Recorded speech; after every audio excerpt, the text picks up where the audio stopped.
Good morning and welcome to the Loadstar podcast news in brief. I'm your host, Charlotte Goldstone. Thank you so much for joining me this week as we recap last week's supply chain news. This episode is sponsored by Etihad Cargo. And Etihad Cargo know that it's never just an address, which is why they go beyond borders with their partners to ship valuable goods.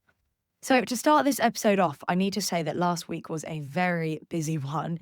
We don't have time to cover everything in detail and still keep it brief, so I'm going to give you a quick overview of some news items that you might have missed, and if they interest you, then you can read the full report on theloadstar.com.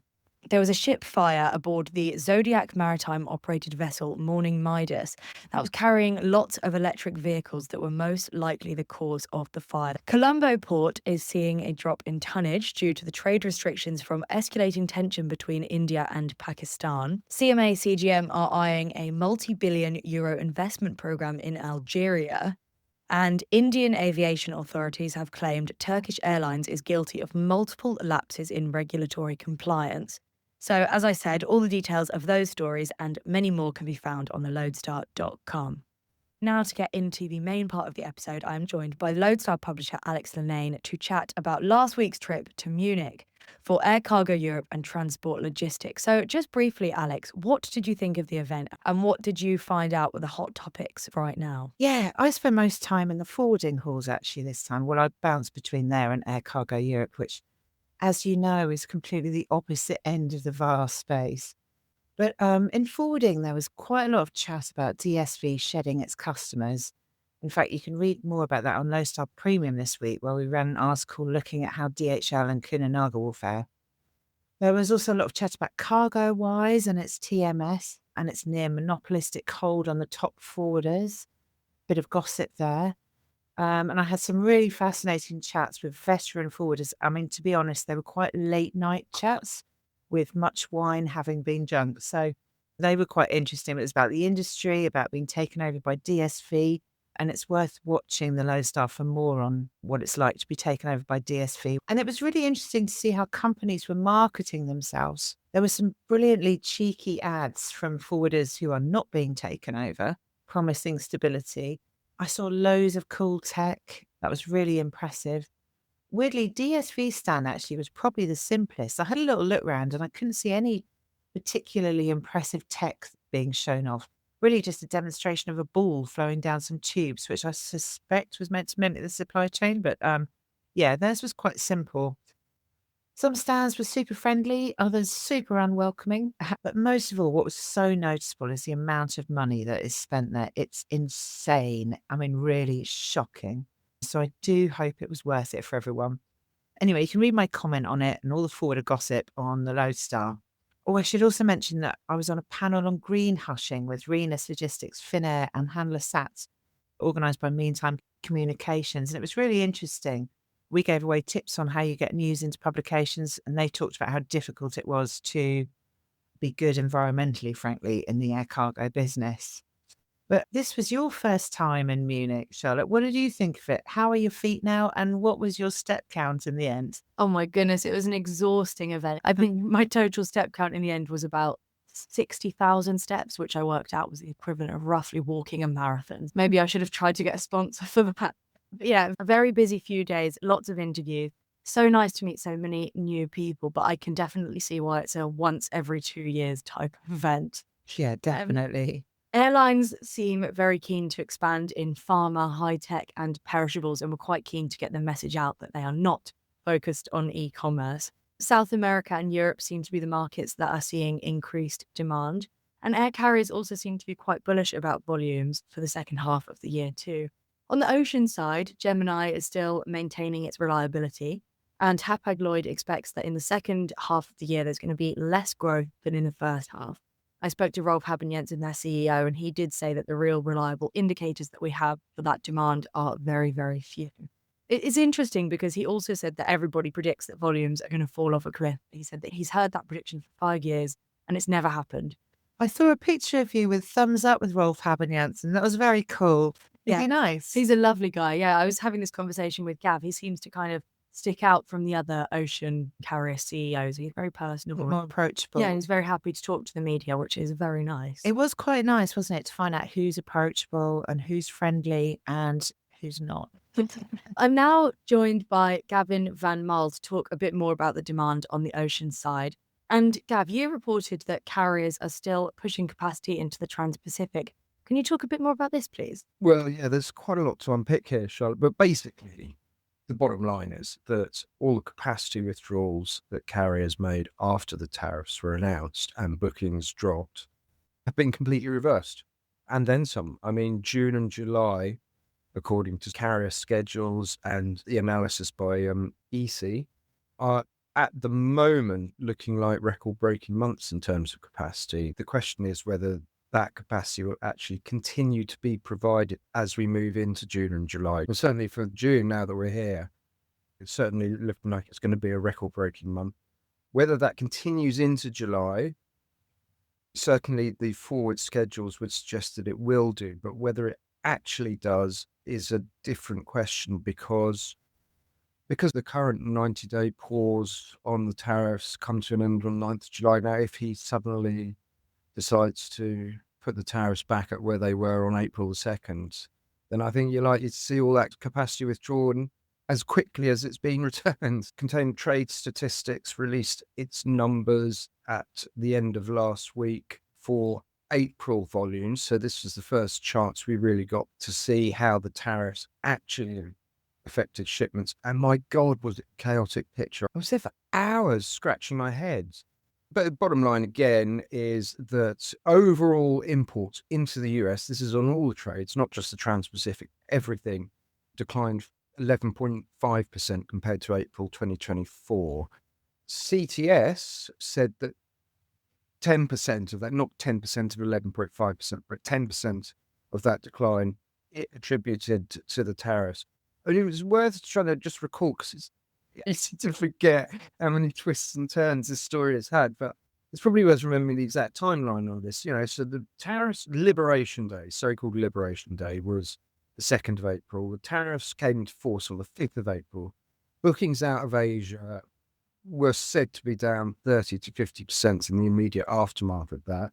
Then, on the 14th of April, so not even 2 weeks later, we have this 90-day pause announced, and then booking surged again. It's a proper roller coaster. And just to reiterate this, I think the really key period now is going to be what happens on 9th of July, which, it's a month away. So the whole thing could be thrown into disarray once more. And that will coincide with the peak shipping season. I would suspect then in that case that people are going to try and ship as much as they can during June. Donald Trump definitely keeping us supply chain journalists in a job.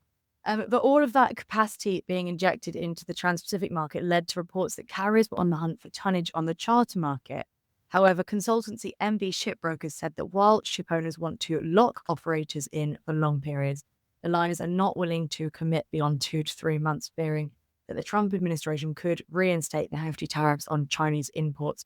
Like you said, I'm assuming that this means that rates are rising again, Gav. Are they ever? I mean, we had a 57% week-on-week increase on Asia to US West Coast shipments and 39% increase to the US East Coast. We did actually pretty accurately predict this last week. Call me the Orwell Oracle. I mean, I say the Orwell Oracle because obviously the Orwell is the river here in Ipswich, and interestingly is where George Orwell took his name from, because he was a fellow East Anglian, Eric Arthur Blair. So that's where shipping and literature combine, right?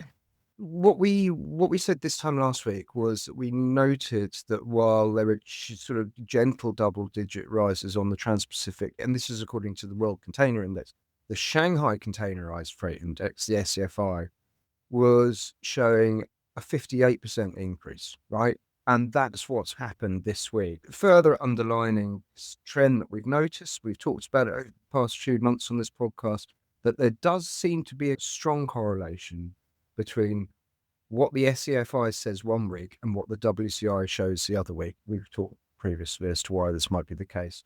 So just staying on the Trans-Pacific there, the two key factors are big demand, as we've just been talking about, everyone trying to ship their stuff, as shown by carriers not being able to find enough tonnage for it. And at the same time, very importantly, was the June the 1st general rate increases, which came into effect last Sunday. Really, you put those two together and you've got a pretty toxic combination for anyone looking to ship cheaply. So what does the SCFI show? Well, actually, it shows an 8% increase to the US West Coast and an 11% increase to the East Coast. So on the basis of the sort of statistical probability that we're trying to establish, we think that this week rates will probably either be high single digits or very low double digit increases. We shall see how accurate I am this time next week. Probably more surprising was the plus 30% rises that we saw in the Asia-Europe rates. I mean, for the past few weeks, most of the forwarders that I've spoken to have been pretty skeptical about carrier initiatives to increase rates, such as new FAK things. These, by the way, also came into effect on the 1st of July. But they've had an effect this week, and everyone I've spoken to has said, yeah, they're seeing this 30% increase. And I do think that this probably indicates that we're now starting to see the beginning of a peak season on the Europe-Asia trades. The timing's about right for it to start happening, given the Red Sea extended transit. Yeah, I did also read a Loadstar report that the Yang Ming chairman said in the company's AGM that the recent announcement of plans to build 20,000 TEU ships was aimed at increasing Yang Ming's presence on the Asia to Europe trades. And he explained that the legal battle surrounding President Trump's implementation of tariffs was obviously increasing the uncertainty and tension in the shipping market. And the carriers' focus on the Trans-Pacific had to change. So, I mean, surely other carriers are looking at this market as well, Gav. Yeah, the first thing to worth remembering on that is that there aren't actually many ports in the US that can handle a 20,000 TEU ship. In general, the crane outreach isn't big enough for it. Now, I'm sure that will change in coming years. But the reality is that if you've got a ULCV, anything sort of 18,000 TEU higher, biggest at the moment on the water is 24,000. Hitherto, the only place you could really deploy them were between Asia and Europe. But there are other trades opening up as well, Charlotte. We ran an analysis on the Asia-West Africa trade. Not by no means is this a headline. This is almost the definition of a secondary trade. But MSC is deploying, my last count, it was 8 24,000 TEU ULCVs, which is basically tripling the size of the previous vessels that it had deployed on. It's called the Asia Africa Express, the AFL service. It's a really interesting development because we've never seen such a large capacity increase on a secondary trade. Now, it's worth sort of mentioning that the 4 West African ports that this service calls there, all the terminals in those are owned and controlled by MSC, and it has spent the last few years really ramping up the capacity of these terminals to handle big ships. So it's a very interesting move. And, the rates are strong and the volumes are up on this trade. I mean, it's not the size of the Trans-Pacific, but if you look at the potential in places like West Africa, right, for really rapid economic development, it's very high. The rate from Shanghai to Lagos is around $4,000 a 40-foot, which basically makes the third most expensive trade after the Asia-US East Coast and Asia-West Coast trades. And the volumes are strong. I mean, the CTS volumes for April on the Far East to Sub-Saharan Africa were up 11.4%. Pretty interesting developments there. And likely also to see a similar thing on Asia, Latin America, spurred by port developments such as COSCO, who built a new terminal at Chancay in Peru. And lastly, carriers will continue to need to think about where they position their Chinese-built ships, because this USTR proposed fee on Chinese, this is coming in October, whether we like it or not. We just don't know what the level of the fees are going to be. So if I might just leave our listeners with a quote from CTS's commentary this week. As we move further into 2025, it'll be crucial to monitor smaller trade lanes that could become the missing piece in global trade patterns as the markets adjust to new dynamics. To go back to air freight now, but first I'd just like to remind everyone that this episode is sponsored by Etihad Cargo. At Etihad Cargo, every shipment represents more than just a destination. It is a connection, a promise, and a responsibility. That is why Etihad Cargo works closely with its global partners to ensure that your valuable cargo is delivered with care, consistency, and confidence. With an extensive network and expert handling at every stage, Etihad Cargo goes beyond borders to meet your needs and exceed your expectations. So let's have a chat about air freight rates now. May seems to have been a very weird one, with rates and tonnages up and down and all over the place as Trump changed his tariffs and de minimis rules. Zooming in from the week of the 26th of May to the 1st of June, the full market average worldwide rates rose 3% on the previous week, led by a 3% rise from the Asia Pacific, where average spot rates rose 4%. That is according to World ACD, who reported a volatile month of global demand, as clearly the last week in May shows a spike in demand after the de minimis charges and tariffs were softened. But if you look at the start of the month, the rates and volumes were on a downward trend, obviously as demand was hit by the high tariffs and de minimis charges. And of course, there will now be new changes. The 50% charge on imports of steel and aluminium came in last week. Definitely one to watch there. Alex, I want to finish the episode by giving our listeners a preview of what the Loadstar Premium focused on last week, if you would be so kind as to give us a roundup.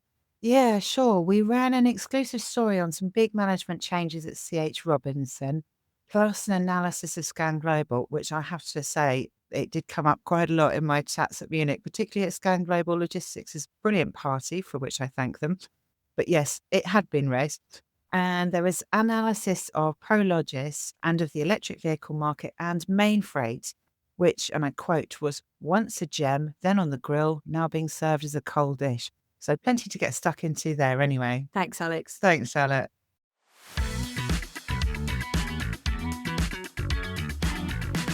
So now we have rounded up the chaos that was last week's supply chain news. Here is what you might see on the Loadstar this week.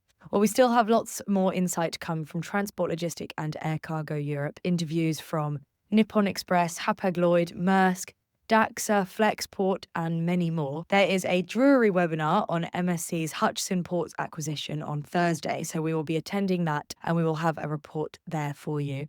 We will also be starting to think about Multimodal, the UK-based supply chain exhibition, which is happening next week. So if you will be attending the show in Birmingham, then please do get in touch. And similarly, Talk Europe is on at the same time, that's next week. And Loadstar Managing Editor Gavin van Marle will be there in Rotterdam. So please reach out to him on gavin@theloadstar.com if you want to chat. Thank you so much for joining me, and I will see you next week.